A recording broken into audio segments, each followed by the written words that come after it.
Welcome to Telugu. ఎందుకంటే తెలుగు వచ్చిన అమ్మాయిల కన్నా తెలుగు రాని అమ్మాయిలనే మేము ఎక్కువగా లవ్ చేస్తుంటాం. ఎందుకంటే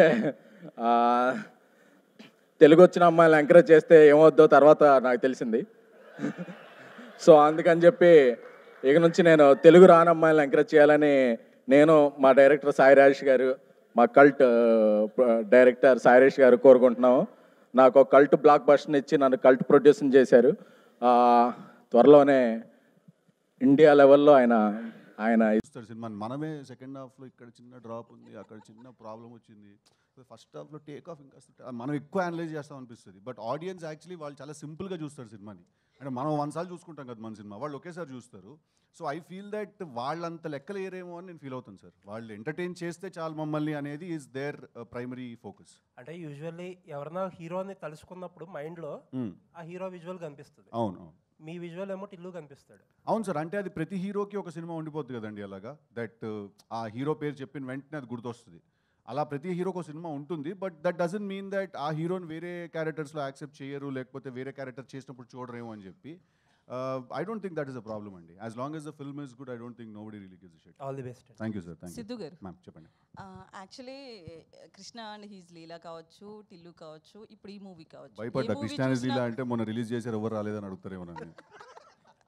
ఏ మూవీ చూసినా కూడా అమ్మాయిల వెనకాలే పడతారా? అబ్బాయిల వెంట పడమంటారా అంటున్నాను. అది కూడా చేయొచ్చు, అదొక సినిమా అవుతుంది.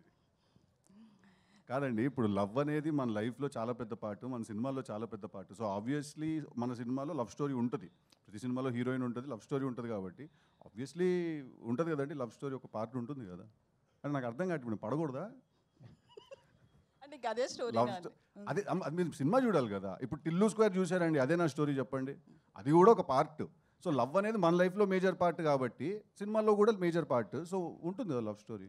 సో హీరోకి ముందు ఎప్పుడన్నా ఇలాంటి కిస్ జోన్ కోసం ఎక్కడన్నా తిరిగి? ఏమోనండి, నేను ఆనెస్ట్గా చెప్తున్నాను, నాకైతే ఈ పాట మరి కిస్ స్పాట్ గురించి ఇంత ఎత్తుకడం అనే కాన్సెప్ట్ నాకైతే అర్థం కాలేదు. ఎందుకంటే మీరు టిల్లు 1 చూసినా 2 చూసినా పార్టీలో అమ్మాయి కనిపిస్తే టిల్లు కార్లోకి తీసుకెళ్ళిపోయి క్లోజ్ చేశాడు నాకు. ఓకే, వాడు ఇంతసేపు వెతికాడని అయితే నేనైతే అనుకోవట్లేదు. నేను అది జాక్ వెతుకుతున్నాడు, టిల్లు వెతుకు. వీడు కొంచెం మంచోడులేండి, వీడు వాడంత దుర్మార్గుడు కాదు వీడు. అయితే మళ్ళీ మోసపోతారా ఈ సినిమాలో కూడా? చేస్తున్నావా? లేదండి, నువ్వెందుకో మా టీం వాళ్ళు డబ్బులు ఇచ్చి పెట్టిన వాళ్ళు ఉన్నావు.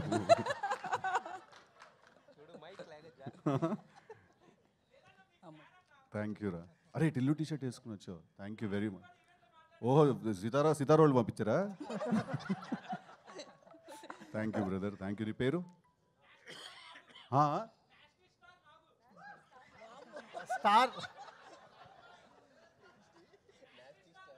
నాస్టీ స్టార్ నాగు, చాలా బాగుంది.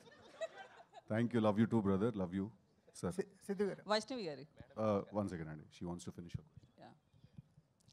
సో నెక్స్ట్ అప్కమింగ్ మూవీస్ విషయంలో ఏమన్నా డెప్త్ ఉన్న రోల్స్ ఏమన్నా తీసుకునే అవకాశం ఉంది? ఎట్లాంటి కథలో మీకు? దీంట్లో చాలా డెప్త్ ఉంటుందండి ఈ రోల్లో.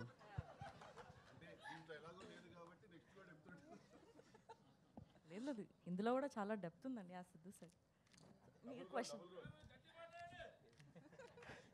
అంటే వైష్ణవి జనరల్గా తెలుగు అమ్మాయి అనగానే బేసిక్గా ఆఫర్స్ గురించి మొన్న ఎస్కేఎన్ గారు ఒకటి మాట్లాడడం జరిగింది. సో అది మీ దాకా ఏమన్నా వచ్చిందా, మీ గురించి అని చాలామంది అనుకున్నారు. సో అది ఆయన ఎందుకన్నారో మరి నాకైతే తెలీదు. బట్ తర్వాత క్లారిటీ కోసం వీడియో చేసి పెట్టారు కదా, I think all is well. Siddhu గారు, అంటే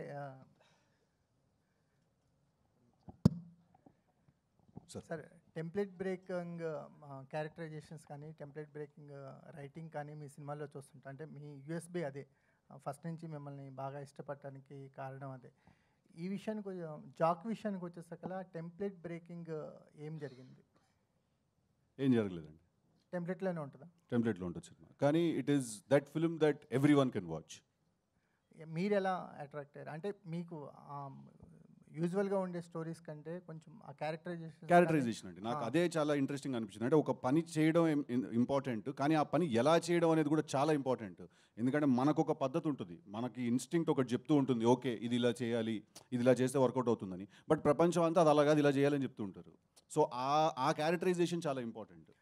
మీకు చేంజ్ ఓవర్ ఎంత చేంజ్ ఓవర్గా ఉంటుంది క్యారెక్టర్?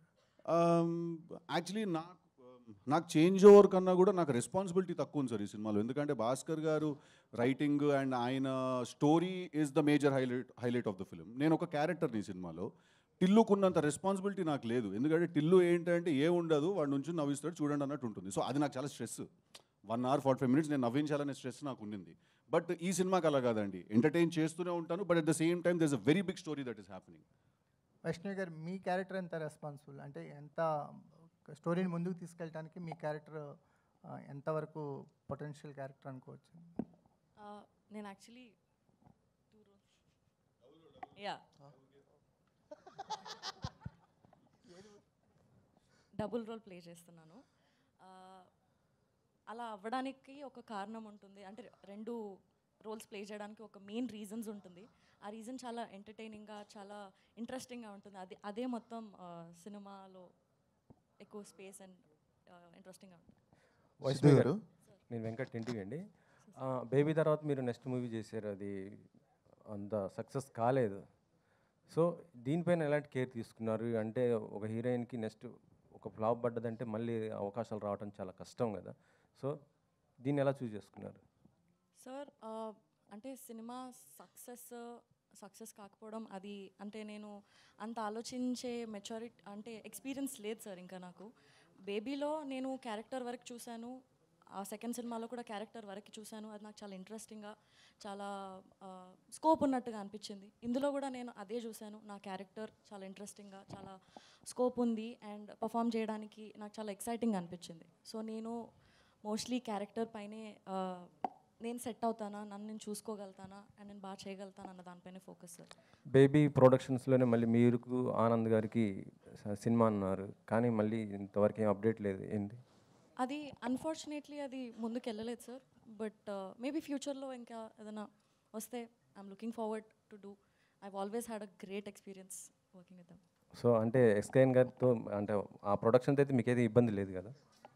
ఉందని ఎవరు చెప్పారండి? అంటే మొన్న దాంట్లో కొద్దిగా సోషల్ మీడియాలో అయితే ఇదే వైష్ణవి గారిని ఇలా అన్నారు అనేసి కొంత ఇదైతే అయింది. అదే చెప్తున్నాను, ఎవరిని అన్నారో మరి నాకు తెలీదు. బట్ ఏదైతే బయటికి వచ్చిందో న్యూస్, దానికి ఆన్సర్ చేయడానికి ఒక వీడియో చేసి పెట్టారు. ఐ థింక్ దాంతో ఆన్సర్ వచ్చేసింది అనుకో. ఆయన నన్నేం అనలేదు కదండి. సిద్ధు గారు, అది సార్ సిద్ధు గారు ఒక నిమిషం. మీరు ఆరెంజ్లో ఆల్రెడీ బొమ్మలు భాస్కర్ గారితో చేయడం జరిగింది, దాంట్లో చరణ్ గారితో కూడా కాంబినేషన్ చేశారు.